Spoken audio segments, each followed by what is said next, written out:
Audio Jungle.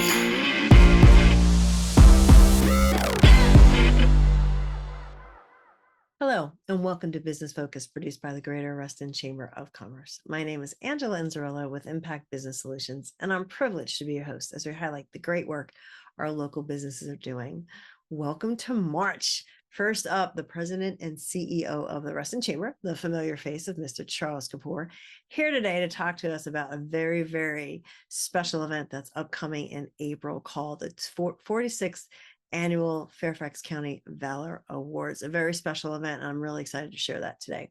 Next up, a new nonprofit organization called Rise for Refugees, here today with the founder and president, Miss Jacqui Olkin. Next up, and certainly not last, is Miss Elizabeth Bainbridge, the founder and principal planner at To the Nines event. An exciting show. Let's go meet them. So for my first guest, please welcome the infamous Mr. Charles Kapoor from the Greater Reston Chamber of Commerce, our president and CEO. Charles, welcome. Thank you. Thank you very much. Appreciate it. Always fun to be back on Business Focus with you, Angela. You are a familiar face, friendly and familiar. Well, you know, we've got so much going on at the Chamber. You are ideal to bring in and kind of talk about what we've got coming up with these exciting 46th Annual Valor Awards. So thanks for being here and sharing it. Yeah. Yeah, absolutely. Absolutely. Yeah, it is a busy spring here in Reston, and happy to talk Valor Awards with you. Yeah, absolutely. And I guess for those people that are unfamiliar with the Fairfax County Valor Awards, why don't you share kind of what it is, and then we can talk a little bit more about the details. Yeah, absolutely. So the Valor Awards is an opportunity for us to come together once a year and to give a tip of the hat and recognize the men and women of our local first responder units. Every year we gather nominations for these incredible stories of bravery and selflessness that are submitted by their station chiefs. And based on the stories, we recognize these folks with a variety of different awards. It covers people from the police, sheriff, fire and rescue, as well as, for the first time this year, our public safety communications, the 911 dispatch. The event's started back in 1979, so this is our 46th Annual Valor Awards. So how did the Chamber get it? Because it was run by the Fairfax, formerly the Fairfax Chamber, correct? Correct. Yes. So we were asked in 2020 if we would take over the responsibility of producing the awards. At that time, we were really one of the only other chambers that had a strong focus on outreach and recognition of our first responders. At the time, it was really just here in the Hunter Mill district. So to be able to take our expertise that we were doing locally in Reston and then be able to be honored to produce the county-wide awards was something we were really excited to do. The first year, because of COVID, it was a virtual program. However, this is now our third year in a row that we are able to bring this live as an afternoon luncheon to acknowledge those great first responders. Yeah. So speak of the details, the where, the when, because you said it is like, I think over 225 first responders that we'll be recognizing, and then they have their families there, right, as well? Absolutely. It is a tremendous scene. It's going to be on Thursday, April 11th, from 11 to 1, and it'll be held at the Hyatt Regency in the Reston Town Center. And it is incredible. You're right. Over 225 individuals are going to be recognized this year. And when you come to the event, to set the scene for you, total capacity over the last few years has been well over 600 people. So you've got the awardees, you've got their invited guests, their significant others. And then you're seeing family members, you're seeing parents, you're seeing kids, seeing brothers and sisters. And that's in addition to our corporate sponsors, to our local elected officials, to other chiefs and other leaders within those various agencies and departments. It's just, you have to be there to be able to really understand the magnitude of what we're doing in that afternoon. And you walk away just so inspired by the stories that you hear, and to be able to relate to these folks on a personal level It really is a remarkable, it's a one-of-a-kind opportunity that's very different than what you think of from the Chamber of Commerce. Yeah, 100%. And having been a little bit behind the scenes this year, I can tell you that these heroic stories are just so heartwarming and amazing. Now, if it were up to you and I, we'd probably give everybody a gold medal, right? But there are levels, Absolutely. and this is what these guys do. This is a valor. So it's above and beyond what they usually do.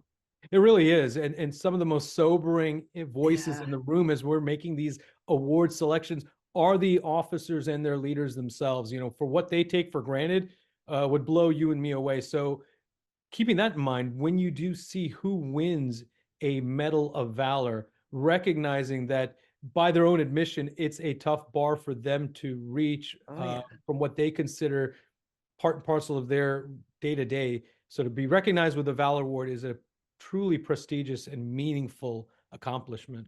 Oh, 100%. So in addition to having the families and obviously the award winners there themselves and the constituents, people that are watching, how could they either be involved somehow or get involved perhaps from a marketing opportunity? Yeah, absolutely. So I'd say 3 easy ways to get involved. Number one is register to attend. Mhm. It's a huge crowd, but the Hyatt Regency has a huge capacity. So buy your tickets and be part of this. Come and celebrate with us. If you can't make it on April 11th, then I would say consider our Adopt a Responder program. This allows you to subsidize the cost of a responder or one of their guests to be able to afford to come and celebrate with them. And for that donation, you'll be given a place card that will allow you to have your name and your company name at the seat of that person, so you get some recognition for your contribution. And then certainly, if you are one of our corporate partners who would like to support what we're doing here and believe in the work that we're doing, we'd have you consider one of the great corporate sponsorships that we have available. As you can imagine, it's not an inexpensive event to produce. And for those that see the value in bringing this community service, those corporate partners who were able to help invest in the Valor Awards to keep it an ongoing program, we definitely appreciate that support. All of the sponsorship information is available at fairfaxvalorawards.org. That's fantastic. Well, I am so excited to be a part of this year and to see you on April 11th. And Charles, thank you for all you do for the chamber. I know we do have a busy upcoming spring, and we're going to have more episodes and sharing updates on events that are coming up as well. But this one is so touching and dear. And again, thank you for being here and sharing it with everybody. Absolutely, Angela. Looking forward to seeing everyone on April 11th. And thank you for all you do to support the chamber and Business Focus. My pleasure. See you soon. Bye-bye. So please welcome my next guest, the lovely Jacqui Olkin, founder and president for Rides for Refugees. Jacqui, welcome. Thank you so much, Angela. I am so excited to have you here, a brand new, well, almost brand new chamber member, brand new business owner, almost a brand new business owner. So welcome, welcome, welcome. Thank you so much. Really excited to share with everybody what you're doing and all the opportunity that you're leveraging. And I think that we should it'd be great to just kick off. I love to know how people get started with their business, right? So yeah, a little bit about your background and just kind of how you started Rise for Refugees. Yeah, I'm a lifelong Restonian. Oh, there you go. Love After that. grad school, I returned to Reston and I worked in educational publishing for a while. And now for 20 years, I've been a communications consultant independently, helping companies with their websites. I have no background in refugee and immigrant services. I don't have a background in transportation. So Rides for Refugees is something that happened kind of organically. In 2022, friends of mine in Ukraine became refugees because of the war there. And they had a terrible ordeal, and they were ultimately resettled in Luxembourg, but they had lost everything in the process, including their vehicles. And they arrived in this very small post-industrial village outside of a city, far from a city, and had no transportation. The jobs were far away, the social services were far away. And it was very, very difficult for them to restart their lives without transportation. Oh, yeah. And learning about their experience got me thinking about what the refugee experience is like here in the United States. And I started doing research and found that indeed the lack of transportation is often a barrier to refugees becoming employed and Mhm. Oh, ultimately yeah. becoming self-reliant. And it led me to found Rides for Refugees. We're a volunteer-led 501c3 not-for-profit, got our designation from the IRS at the end of 2023, and we provide cars to low-income legal refugees in the United States so they can get started with their lives here and ultimately become self-sufficient. Yeah, especially in areas like Northern Virginia, although there is mass transit, is there. Absolutely. And 45% of the country has no access to public Mhm, transportation. So mhm. right there, that's a huge chunk. And then, as you said, even where there is public transportation, it may not go everywhere you need to go. It may take a very long time. If you have multiple stops, you have to drop a child Yep. off at Kids. daycare and get to Yeah. a job. It Yeah. could take hours and hours, lost productivity, and it can also be really expensive and Oh, yeah. prohibitively expensive for low-income refugees. So yeah, we have metro, but that doesn't always mean that people can get where they need to go. And there are a lot of refugees who've been resettled in Northern Virginia.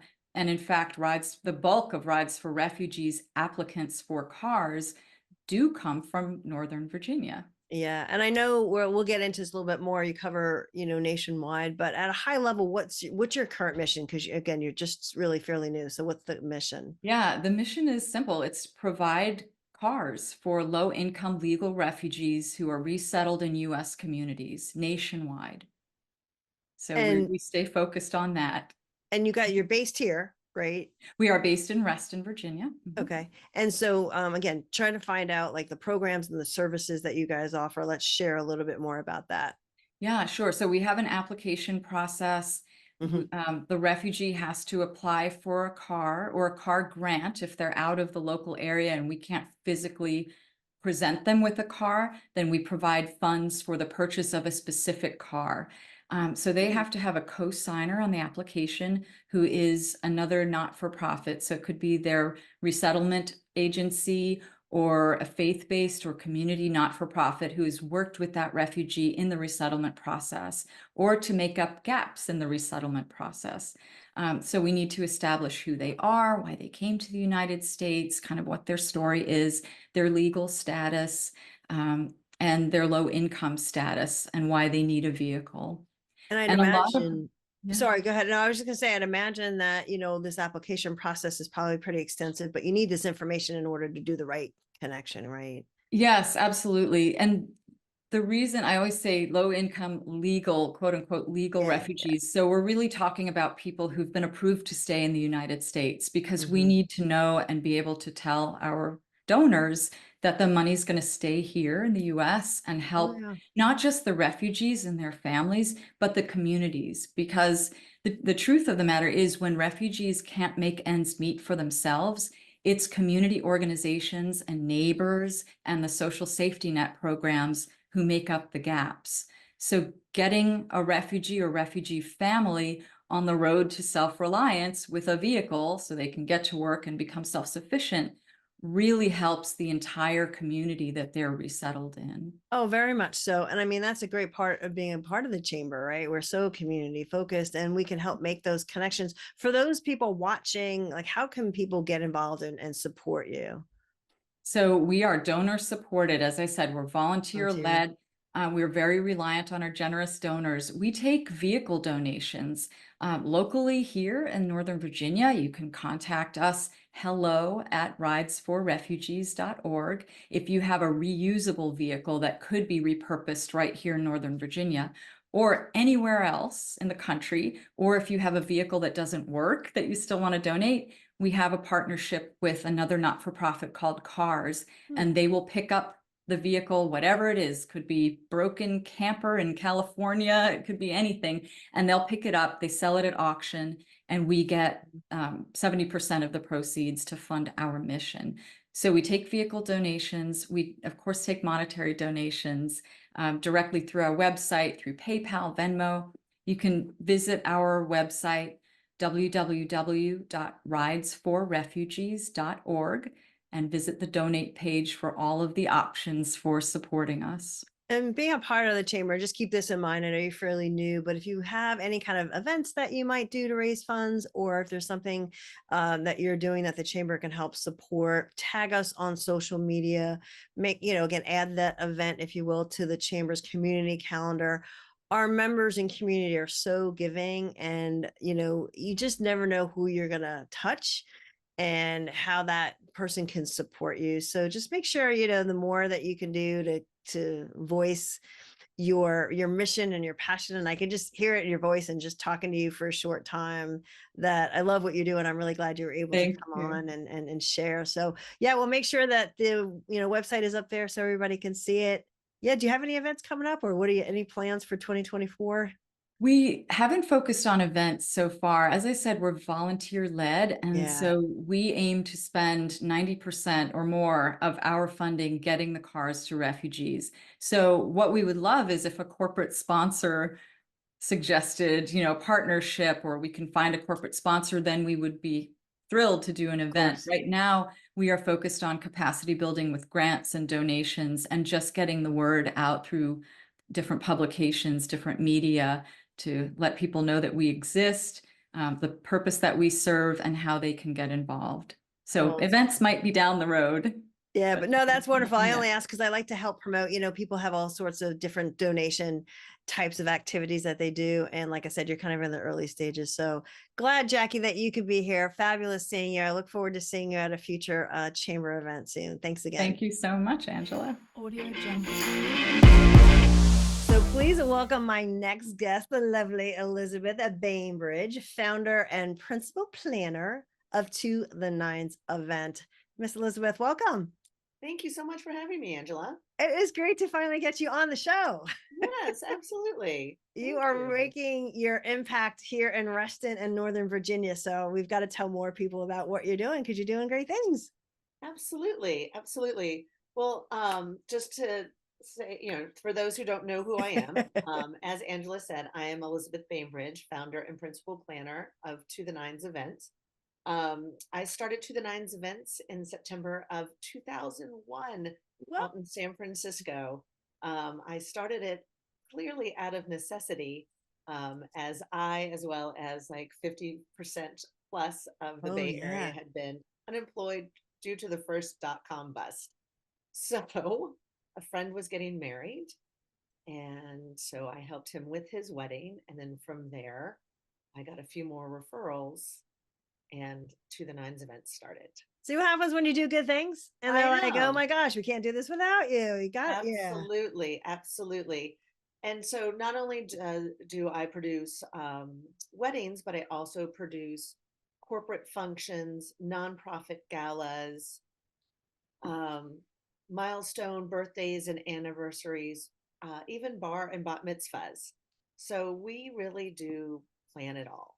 And it's like the whole gamut, right? So you're planning it, Absolutely. putting it together. And actually, I'm sure that there's some pieces that people want you to do, and some things that people, well, they should have you do it, but I got that, whatever it might Right. be. Right. Well, oftentimes, I mean, yes, oftentimes clients will come to me after they found their venue.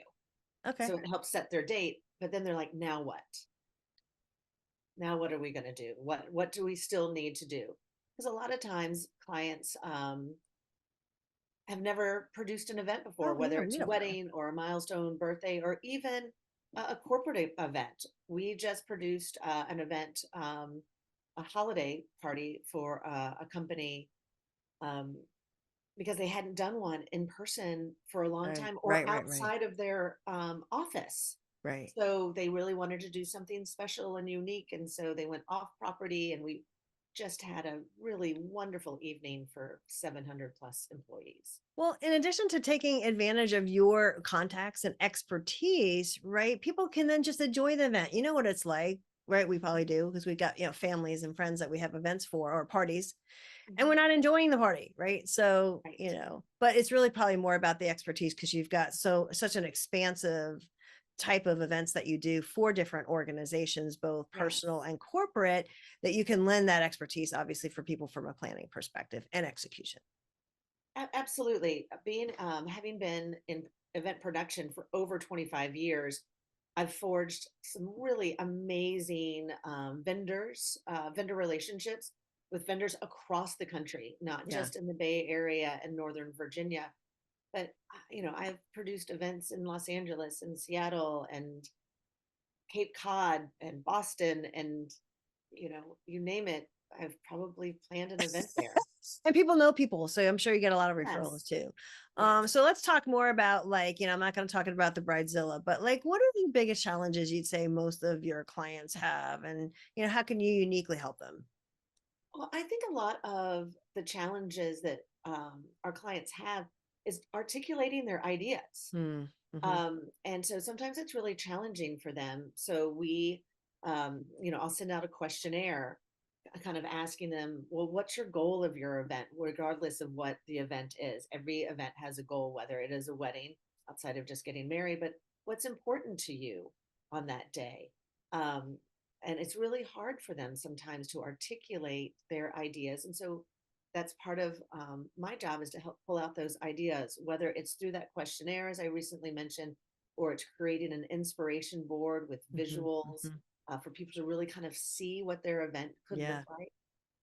The other challenge that we sometimes face with clients who do an event on an annual basis is presenting change to them. Mhm. Mhm. That can be hard for somebody. Oh They've yeah. been doing it the same way each year, and that's fine. And if they're getting great results, that's great. But oftentimes, um, these clients, they have either it's an employee event and the same employees come every year, or it's a nonprofit gala and the same guests come every year. You want to have that a fresh feel every year, so that people are like, wow, I'm definitely going to mark my calendar for next year. Let's see what they're going to do. So having change is tough, as we all know, in our personal lives, our professional Oh yeah. lives, even for our clients. It's tough sometimes. So Oh, those two things. absolutely. Yeah. Absolutely. And because you work with so many different organizations and people and get different ideas on what was successful elsewhere, you could help bring that to companies so that they can actually increase the whole, you said the goal of events, right? Most of the Right. goal of a nonprofit event, especially, are donations, right? And raising money. So if you could Right. help that just by a small percentage, it's obviously worth it. Oh, absolutely. I mean, that's the whole reason why you're having, a fundraising event, is to get money in, and then also to get people um, involved in your organization. Well, I appreciate you being on screen today. I know you like to be behind the camera, whatever, behind the scenes. So I know this is a big deal because, Yeah. you make the magic happen. But so yeah, tell me why you joined the chamber. I'm so glad, I'm honored to have met you through the chamber and we've become So great. fast friends. But tell me why, why the Reston Chamber? What does that help your business too? Absolutely. So I'm newer Hmm. to Northern Virginia. My family and I moved to Reston in December of 18. And I believe it was February of 19 that I joined the chamber because I wanted to get to know the community here. When I was in San Francisco, I was involved in several Hmm. organizations, still Hmm. involved in one of those organizations. And it just allows me to get to know people. People can get to know me, whether I get business or not. It's just a really great group of people. Um, and so, as you know, I've joined a lead share through the chamber, and that's even been even more of a pleasant experience because it's a smaller group, and it really Right. gives me an opportunity to get to know more members in the chamber. Yeah, I mean, we become friends and we'll look out for each other. And it's not like, Right. I don't refer like, oh, you've got to meet this gal from my lead share who does events. It's like, you have to meet Elizabeth because she's going to take the best care of you, because it's a really true referral. But again, that's all about being involved in the community and Right. then making those connections that can help you in your business and you can be better, obviously, to your clients. Well, it goes the other way too. Like, I've met some really great chamber members that I've referred them to friends and Right, neighbors, right. and it's all about helping others with their business and growth. and community. Yeah, That's- and members and community, that we love doing business with each other and doing referrals. So being a part, of the organization, just naturally those referrals will happen. And the more people that you meet, obviously, the more that you're helping. And you're so giving too. So, that it's all about give back to. And let me tell you, I believe that Absolutely. 100% that, it comes full circle and your business will grow. All right, Miss Elizabeth. So how can people reach you? I'll have it scroll up on the screen. Oh, absolutely. You can find me on Instagram. You can find me on LinkedIn. You can also find me just on the web. It's to the nines events.com. It's the number 2, the word the number 9, the letter S, and events, which is plural.com. It's a mouthful, but you won't forget it. No, you won't forget it. And let me tell you, check it out, and you're going to see wonderful pictures of this extravagance. So you do small to big, right? I mean, I know you do. You just said Absolutely. 700, but you also do Absolutely. more intimate events as well, Yes, right? we have a wedding for 45 people Oh, in nice. July, and then we've got and then we just did a holiday party for 700. Right. So we do it all. And We it's do it all. nonprofit gala season, right? Or is that the fall? So it's anytime. It's Yeah, anytime. that's true. We do have a nonprofit gala in November for about 600 people. We're really excited for it. They're just about to secure their honoree, and we're ready. We're about to hit the ground running on our first call with them. So we're really excited. Awesome. Awesome. Well, Elizabeth, thank you for coming by and sharing your story. It's always great to see you and introduce you Thank you to for the this chamber. opportunity. I really appreciate it. Oh, my pleasure. It's like you said, always great to see you, and I look forward to seeing you soon. Thank you so much, Angela.